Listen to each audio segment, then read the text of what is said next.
The galaxy market was loud and dirty. It smelled like old machines and strange spices. Alien traders shouted, trying to sell their good spices, weapons, and slaves. In the middle of this chaos, a very old human walked slowly. His back was a little bent. His face was tired. His clothes were simple worn boots, long coat, and a wide hat. People stared at him. A human in this part of space was rare. Who is that? A lizard-like alien asked. Old man must be lost, another laughed. Or looking to die. But the old man kept walking. His name was John, and he was not lost. John stopped in front of a cage. Inside were 5 young alien girls. Their eyes were full of fear. Their clothes were torn. One girl had silver skin. Another had small horns. A third had green hair and bruises on her arms. They looked up at John, confused. No one had looked at them with kindness before. Starting bid, 500 credits, the auctioneer shouted. 5 strong girls, fresh, obedient, healthy. Some aliens started bidding. One fat trader raised his hand. 600, 700. Said another. John raised his hand. 1,000 credits, he said calmly. Everyone turned to look. 1,000? A snake-like alien hissed. From a human? The auctioneer grinned. We have 1,000. Do I hear 1,100? 1,200. Someone shouted. John didn't move. He just looked at the girls. They looked back, still scared. Still unsure. 1,500, said the fat trader. John raised his hand again. 2,000. Silence. No one wanted to go higher. Sold, the auctioneer yelled. To the old human. The cage opened. The girls stepped out, nervous and confused. One girl with purple eyes whispered, "Why would a human buy us?" Another said, "Maybe he's worse than the others." John looked at them and spoke gently, "You're free now." They didn't believe him. Not yet. John led the girls through the market. Everyone watched. Some laughed. Some whispered. "Look at him," said one trader. "Old fool doesn't know what he's doing." But John ignored them all. They reached his ship, a small, old freighter called Hope's Fire. It looked like it hadn't flown in years, but it was strong and ready. The girls hesitated at the ramp. "You're not locking us in?" the smallest one asked. "No," John said. "This is your ship now, too." They followed him inside. The ship was clean, simple. There were soft blankets, food packs, and even a small garden. "You're not a slaver?" asked the girl with silver skin. "No," John said. "I used to fight slavers." The girls looked at each other. "Why did you buy us then?" asked the one with green hair. Her voice was sharp. John sighed. "A long time ago. Someone I loved was taken by people like them. I couldn't save her. But maybe I can save others." The ship's engine started to hum. John walked to the pilot seat and pressed a few buttons. "We're leaving this place." The girls sat quietly, still unsure. As the ship rose into the stars, alarms started to beep. "They're following us," John said. A small screen showed 2 slaver ships. "They want you back," John said calmly. "But they're not getting you." The girls looked scared. The one with horns stood beside him. "You're going to fight them, alone?" John smiled a little. "I'm not as weak as I look." He pulled a lever. The ship jumped into hyperspace fast. Bright and silent. Hours passed. The girls were quiet. Some slept. Some cried. One tried to eat. John sat alone in the engine room, fixing a broken pipe. The girl with green hair came to him. "You really meant it?" she asked. "We're free." He looked at her. "You don't have to trust me. But yes, you are free." She nodded slowly. "What's your name?" "John. I'm Lyra." He smiled. "Nice to meet you, Lyra." That night, the girls sat together in a corner of the ship. "Do you think he's telling the truth?" asked the youngest. "He doesn't act like the others," said the one with purple eyes. "But why would a human do this?" Lyra asked. No one gives without wanting something. Then the girl with horns whispered, "Maybe he has a secret plan. Maybe we're not free yet." They all looked at each other, worried again. Outside, in the dark space, something beeped softly. On the ship's console, a hidden tracker was blinking red. Someone was watching them. Asterisk. The stars outside the window moved like streaks of light. John sat in the pilot seat, his eyes calm but sharp. The ship was moving fast, too fast. He didn't like it. Behind him, the 5 alien girls sat quietly. None of them spoke. Lyra, the green-haired girl, kept her eyes on the door. She still didn't trust this old man. The others looked tired, scared, and unsure. Only the smallest one, with silver skin, slept holding a blanket John had given her. A red light blinked on the control panel. John narrowed his eyes. He pressed a button and stared at the screen. A silent warning appeared. Tracking signal detected. He didn't say anything, not yet. But in his mind, alarms were already ringing. He stood and walked back into the ship's hallway. He looked at the girls. "We may have a problem," he said. Lyra stood up fast. "I knew it. You lied. You're with them." John raised his hand calmly. "No, but someone is still watching this ship. There's a tracker hidden somewhere." The girl with purple eyes looked shocked. "They can find us?" "Yes," John said. "Unless we remove it. Where is it?" asked the horned girl. "That's what I'm about to find out." John opened a storage box and pulled out a small metal scanner. He moved it slowly across the room. Nothing. Then he walked over to the silver-skinned girl. The scanner beeped. She woke up slowly, blinking. "What's happening?" she asked. John spoke gently. "I think someone hid a tracker in you." Her eyes filled with fear. "No. I didn't know." "I didn't know." John crouched beside her. "It's not your fault." "We'll take it out." He opened his medkit. The scanner showed a small chip just under the skin near her neck. "Do it," the girl whispered. John nodded. With steady hands, he made a small cut and removed the tiny metal piece. He crushed it under his boot. "They'll know we found it," he said. The horned girl stepped closer. "Then they'll come." John looked at her. "Yes, and we'll be ready." Suddenly, a voice echoed through the ship. Cold, robotic. "Freighter Hope's fire. Stop your engines. You are harboring stolen property.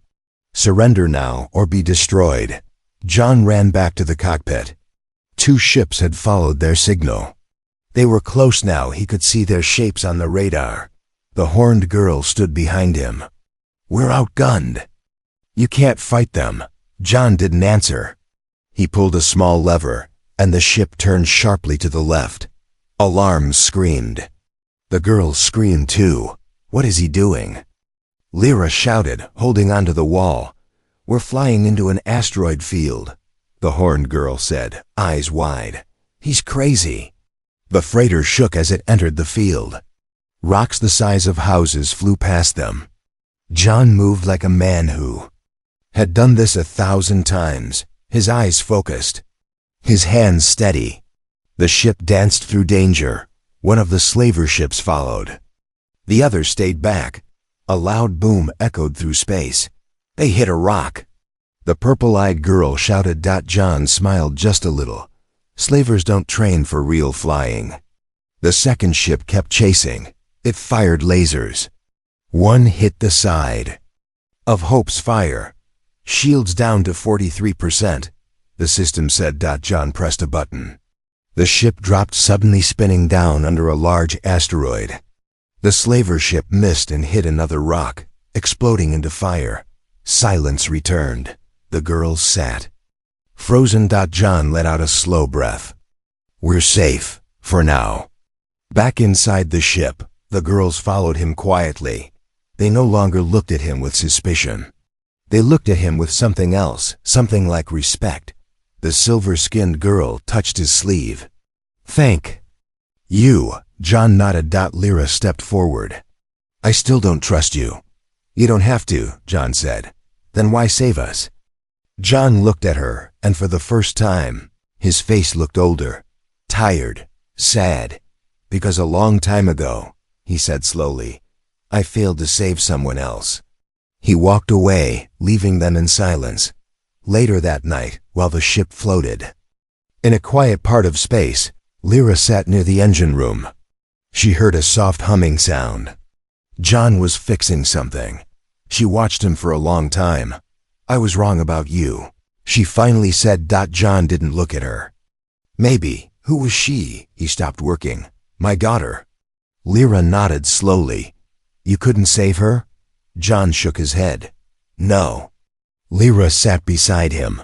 She didn't say anything more. Neither did he. Somewhere in the dark space beyond, another signal began to glow. It was weak, faint, but it carried a name, and it was John's daughter. A cold blue light filled the control room. The signal was weak, but it was there. A name flickered on the screen in broken letters. Eli's hands trembled as he stared at it. His eyes, usually calm like quiet oceans, were full of storm now. He shut the screen quickly before the girls could see it. For hours after, he didn't speak much. The ship flew in silence, far from the busy star roads. John searched the galaxy maps. The signal came from an old zone, unmarked, almost forgotten.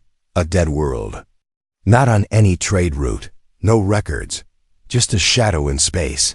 Why are we going there? Lyra asked him, watching the stars shift. John answered without turning. Someplace quiet, where no one will follow. She didn't press more. Not yet. After a day of drifting, the ship slowed. A small gray planet appeared outside, dusty, cracked and quiet. No green, no water, just rock and ruins. John landed carefully. The ship shook as it touched ground. The ramp opened with a long hiss. Dry wind hit their faces. The air was thin, but not deadly. The 5 girls stepped outside with him. Their boots made soft crunching sounds on the dead soil. It felt like the planet hadn't been touched in 100 years. They walked together until they saw it, a broken city made of stone and metal, half buried by time. The buildings were wide and tall but empty. Some looked burned. Others looked like they had simply fallen asleep. One of the girls whispered, "This place, it's sad." John said nothing. Inside the ruins, they found walls covered in old carvings. Strange symbols. Some glowed faintly when touched. "Looks like a story," said the horned girl. John nodded. He touched a symbol that looked like a human hand. It lit up. Suddenly, a soft sound echoed through the air. Humanoid voice detected, followed by a flash of blue light. A hologram appeared. It showed a man, tall, young human. His voice was calm but serious. "If you're seeing this," he said, "then you've found the last message of the Earthborn Vanguard. We were here. We tried to protect them. We failed." The girl stared, wide-eyed. John didn't move. Message continued. "This world was once a safe zone. We brought refugees here, not just humans, but anyone who needed protection. We built peace here." The hologram flickered, then returned. But peace never lasts. The galaxy burned again, and we were hunted. We fought. We lost. But if any of you still live, protect the children. The image faded. The room went dark again. No one spoke for a long time. Finally, Lyra asked, "What was that?" "A memory." John answered, "From a time before you were born. Were you part of them?" She asked. John didn't answer. They explored deeper into the ruins. Strange machines lay broken in the dust. Old armor, weapons, signs of battle. They found a chamber with soft glowing crystals. One girl reached out to touch one. The ground rumbled. "Don't move," John warned. But it was too late. The floor beneath them cracked. A loud roar came from deep below. Something had awakened. The dust rose in clouds. From the shadows, a machine lifted from the ground, old, rusted, but still alive. It looked like a giant metal creature, with glowing red eyes and long claws. The horned girl stepped back. What is that? Old guard unit, John said quickly. It thinks we're enemies. The machine stepped forward with heavy stomps. John pulled out a small device and threw it on the ground. Smoke burst out. Run! They ran through the ruins, hearts pounding. The creature chased them, tearing stone as it moved. The youngest girl tripped. The others turned, but John was already there. He grabbed her, lifted her, and kept running. They reached the outside and jumped behind a large wall of broken metal. Machine stopped at the doorway. Scanning. It stepped back slowly, disappearing into the darkness again. Everyone gasped for air. The silver-skinned girl looked at John. What kind of planet is this? He looked at the broken city behind them. A grave, he said softly. Later that night, back on the ship, the girls sat together in silence. No one wanted to sleep. John sat alone in the cockpit, staring at the screen again. The name still flickered. Elise. A ghost from his past, calling from deep space. He looked back at the girls sleeping in the corner, huddled close. He had saved them, but someone out there was still waiting for him, and maybe, just maybe, not everything he had lost was gone. The ship was quiet again. Too quiet. John sat in the cockpit, watching the stars. His eyes didn't blink. The name was still there, Elise. The signal was gone now, like it had never existed. A ghost. A whisper in the dark. He didn't sleep. Behind him, the girls slowly woke up. Lyra stretched and looked around. Where are we now? She asked. Nowhere, John replied. That's the point. The horned girl stepped forward. You're looking for someone. John didn't deny it. A long time ago, someone was taken. I never found her. Until now, maybe. You think she's still alive? Asked the purple-eyed girl. John looked tired. I want to believe. That was all he said. Later that day, the ship found a drifting station. It looked old, broken, floating near a dead moon. No power, no signal, no movement, but John slowed the ship and brought it closer. Why are we stopping here? Lyra asked. Because something is wrong, John said. The girls waited inside while he explored. He walked through the broken station alone, scanning walls, looking for answers. Every hallway was dark. Every room empty. Until one door opened by itself. Inside was a metal chair, a black screen, and a message. It turned on by itself. A man's voice played, deep, slow, sharp. John, I knew you'd come. John's heart went cold. The voice continued. I've been watching you. Always a hero, always saving others. But this time, you led them straight to me. The screen went dark. John stood there, breathing slowly. He returned to the ship. Said nothing, but the girls saw it in his face. Something had changed. That night, as they floated in deep space, a ship appeared. No alarm, no signal, just silence, and then it was there. Black, sleek, watching. John looked at it from the window. He's here. Who? Lyra asked. Before he could answer, a figure stepped onto their ship. The door didn't open. It was forced. The lights flickered. A tall figure in dark armor walked slowly through the hallway. His helmet covered his face. His voice was smooth, cold, calm. The girls backed away. You know him? The horned girl asked. John stood in front of them. Double quotes. Yes, I do. The armored man stepped forward. You took what wasn't yours. They're not property, John said. They're people. They were marked for collection, the man replied. And now so are you. He looked at the girls. I only need 3. The others can stay. John's voice dropped low. You're not taking anyone. The man didn't move. Then you choose to die. The silence was heavy. Then John reached into his coat. A small click, a flash of light. A weapon appeared, old, heavy, human-made. The armored man moved fast. But John moved faster. A shot rang out. The man was hit, thrown back but not dead.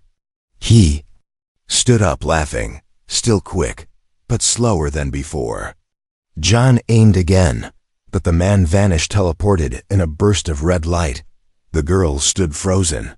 What was that? Lyra asked. John stared at the spot where the man had disappeared. A hunter, an old one. Was he after you? Asked the silver-skinned girl. No, John said. He's after what I protect. He turned toward the control panel. We can't run anymore.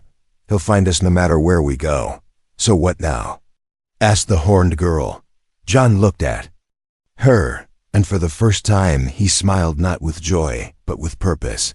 Now we prepare for war. Far away, on the dark side of a forgotten planet, the armored man stood alone. He looked up at the stars, speaking to a device in his hand. He remembers me, he said. Good. Then he turned toward a cage hidden in the shadows.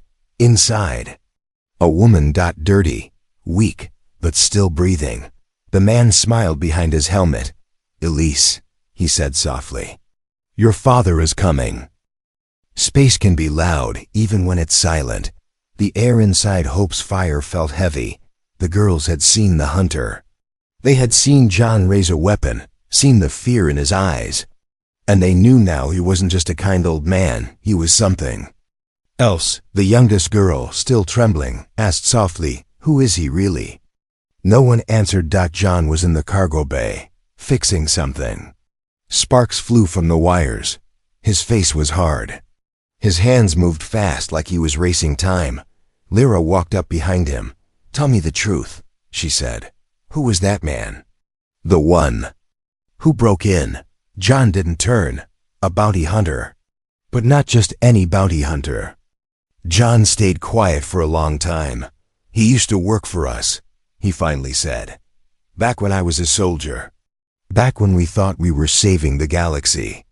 Lyra stared at him. You were in the war? Yes, he said. One of the last Earthborn commanders. And Elise? She asked. He paused. Then nodded. My daughter. The room was silent. You think she's still alive? Lyra whispered. I know she is, John said. He's using her as bait. He wants me to come. But why? She asked. Why go through all this? John looked at her. Because I left the war. I left them. I started freeing slaves, breaking their systems. I embarrassed them. They can't kill me from a distance. They want me to beg.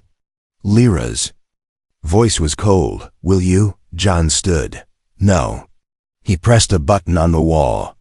The floor opened, revealing a hidden compartment. Inside were weapons, armor, tech older than anything the girls had seen, scratched and battered, but strong. The horned girl walked in, eyes wide. What is this? My past, John said. Hours passed. John trained. Quietly alone, but the girls watched. They saw him move like a ghost, silent, fast, focused. He wasn't an old man anymore. He was a weapon. Then the lights flickered again. Radar beeped. The hunter was back. The black ship returned, this time closer. Faster, and not alone. 2 more bounty ships followed it. No warning. No signal. They didn't want to talk. They wanted blood. John sat in the pilot's chair, his voice calm. They've come. Lyra looked at him. We'll fight with you. He shook his head. No, but the girls stood tall. We've been hunted too, said the purple-eyed girl. We're not weak anymore. John looked at them, really looked. They weren't scared children now. They were survivors. All right, he said. Then listen carefully. The ships landed, dark figures stepped out. The hunter led them, his red eyes glowing behind the mask. John, he said through the comms. One chance. Surrender. John stood at the top of the ramp, alone. I've never surrendered in my life, he replied. The hunter laughed. You brought children to a war. No, John said. You did. Then everything moved fast. Explosions, gunfire, smoke. The girls followed John's orders, splitting up, drawing the enemy into traps. The horned girl took out a scout with a stolen blaster. The silver-skinned girl froze another with her cold touch. Lyra hacked a ship's engine and blew it from the inside. They fought like they had nothing left to lose. And John? He moved like a shadow, silent, sharp, one by one. He took down the bounty crew until only the hunter remained. They met again in the ruins. Same place, same silence. Why did you come back? John asked. The hunter tilted his head. You knew. I would. They circled each other. She's alive? John asked. Yes, unharmed? For now. John didn't wait. They clashed. Blades, sparks. It was not a young man's fight, but John didn't fight young. He fought smart. At the end, both men were on the ground, breathing hard. Bleeding. The hunter laughed. You've grown slow. John raised a shaking hand. And you've grown arrogant. He pressed a button on his wrist. A small drone above them lit up and fired. The hunter dropped. Silent. John didn't move for a while. Then he whispered, I'm coming, Elise. Back on the ship, the girls found him bleeding. You won, said Lyra. No, John said, voice weak. We survived. They carried him back inside. Far, far away. A signal lit up again. This time, it wasn't a trap. It was a location. And a voice. Dad, is that really you? John opened his eyes and smiled. Asterisk, the voice was soft, full of static, but it was her. Dad, is that really you? John didn't answer right away. His hands hovered over the console. The others stood behind. Him silent. None of them had ever seen him hesitate before. Lyra stepped forward. It's her, isn't it? John nodded slowly. It's Elise. He pressed the button. Elise, he said. His voice cracked. There was a pause. Then the voice came again, clearer this time. Dad, I thought you were dead. John closed his eyes. I thought the same about you. Static filled the line for a second. Then Elise spoke again, her voice stronger. I don't know how long I have. They're keeping me on a station deep orbit, red sector. There are guards everywhere, cameras. I tried to escape once. They broke my arm. Lyra's eyes burned with quiet anger. The horned girl clenched her fists. John stayed calm. I'm coming, he said. No, Elise replied. They want you to come. They want to trap you again. You'll die, Dad. John didn't blink. Maybe, but not before I see you again. The signal cut out. Silence fell like heavy snow. John stood. His body was still recovering from the last fight, but his mind was sharp. We have a location, he said, and one shot. The silver-skinned girl asked softly, What are we going to do? John looked at them, not like a soldier looks at a team, but like a father looking at daughters. We're going to get her back, he said. 2 days later, Hope's fire dropped out of hyperspace, near a red giant star. There it was. The prison station, massive, cold, floating like a dead god's crown, dark metal wrapped around glowing energy rings. Hundreds of drones flew around it like wasps. Girls stared from the window. Looks like a fortress, the purple-eyed girl said. It is, John replied. He studied the maps, watched the drone patterns, counted the heat lines. Then he turned to them. I can't ask you to come, he said. Lyra answered first. You didn't ask. We're coming anyway. They all nodded. He smiled, just a little. All right then. Listen closely. The plan was simple. Get in. Get Elise. Get out. What made it hard was everything. The outer gates had motion detectors. The docking bay had laser traps. The station's main brain could lock every door with a thought.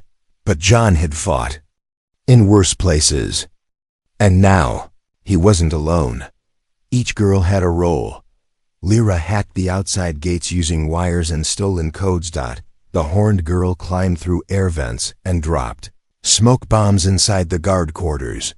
The silver-skinned girl walked silently through shadows, freezing door locks with her hands. And John? He walked right through the front door. Old armor, old weapons, old instincts, Every guard who tried to stop him was dropped in seconds. He made his way to the high tower. Elise's last signal came from there. Inside. The walls were white, clean, fake peace. A single guard stood outside the cell. John didn't even slow down one punch. One fall. He opened the door. She was sitting on the floor, chained, weak.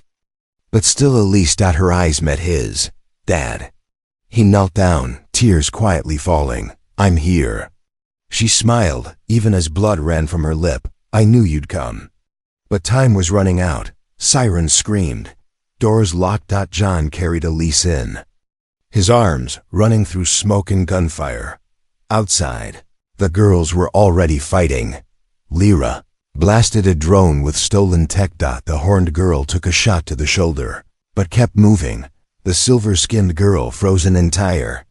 Hallway to buy them time. John reached the docking bay. They made it. All of them. But as the ramp closed behind them, John collapsed. Blood soaked his coat. He looked at Elise. You're safe now. She shook her head. You're hurt. I'm tired, he said softly. Just tired. The girls sat around him. They had started as strangers. Now they were a family. Later, as the ship floated in calm space again, Elise sat with the others. He saved me, she said. He saved all of us. Lyra answered. They looked at John sleeping, breathing slowly, wrapped in blankets. For the first time in years, he looked at peace. But deep in space. Another signal lit up. Encrypted. Silent. Watching. Because the war wasn't over. Not yet. Asterisk. Asterisk. John lay on the med bed, eyes closed, his breath slow but steady. Machines beeped softly around him. Elise sat beside him, holding his hand like she was afraid to let go again. The others sat nearby. Lyra, the horned girl, the silver-skinned one, and the rest. No one spoke much, but they all felt it. Something was coming. Not a battle this time, a decision. Elise looked up. He's healing, she said, but not fast.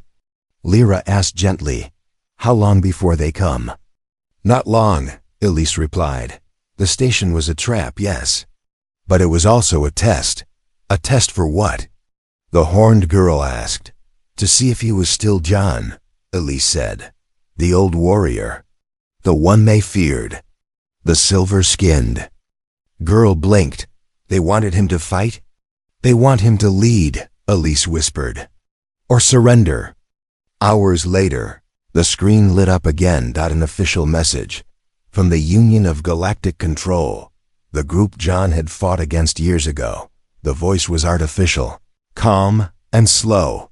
John Carter, former commander of the Earthborn Defense. You have escaped custody, stolen prisoners, and destroyed government property. No emotion, only cold facts. You have one final choice.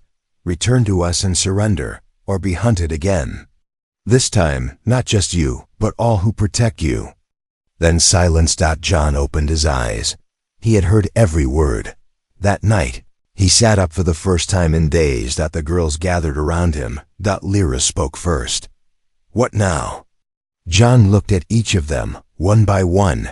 These people, he said. They don't just want me. They want control. Over you, over others. Over everything. Elise nodded. They won't stop. No, John said. But neither will we. He stood slowly, painfully, but he stood, untired of running. And I don't want you to live your whole lives in fear. The horned girl asked, then what do we do? John looked out the window, into the stars. We stop them, not with bigger guns, not with louder threats, with something they've forgotten. He pressed a button. A small device on the table glowed. A signal. It sent one simple message. To old friends. To rebels.